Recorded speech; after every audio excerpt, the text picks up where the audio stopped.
আসসালামু আলাইকুম। আপনি সাদিয়া? ওয়ালাইকুম আসসালাম।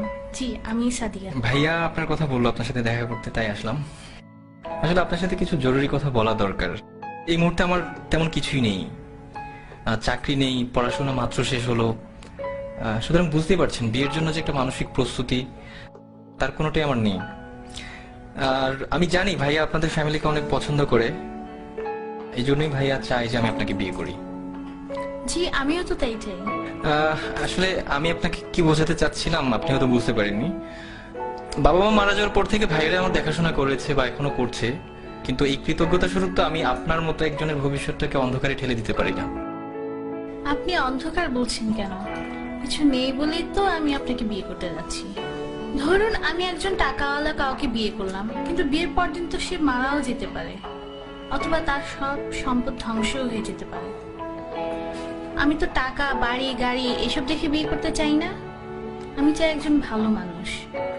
তাছাড়া আজকালকার ছেলেদের যে অবস্থা, তারা যেভাবে চলাফেরা করে, এদের মধ্যে তো ভালো ছেলে পাওয়াটা খুবই মুশকিল।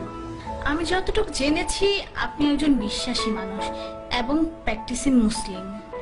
কিন্তু একটা ব্যাপার কি দেখেন, জীবনে চলতে টাকাটা অনেক বেশি জরুরি।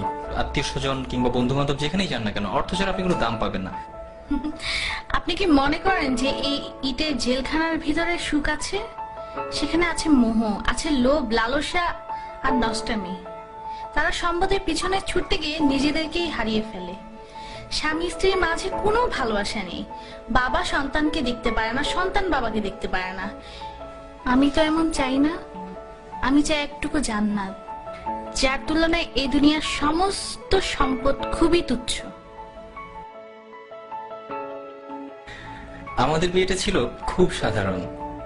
মসজিদে গিয়ে বিয়ে করলাম, এরপর কিছু জিলিপি কিনে গরিবদের মাঝে বিলিয়ে সারাদিন দুজন মিলে ঘুরলাম।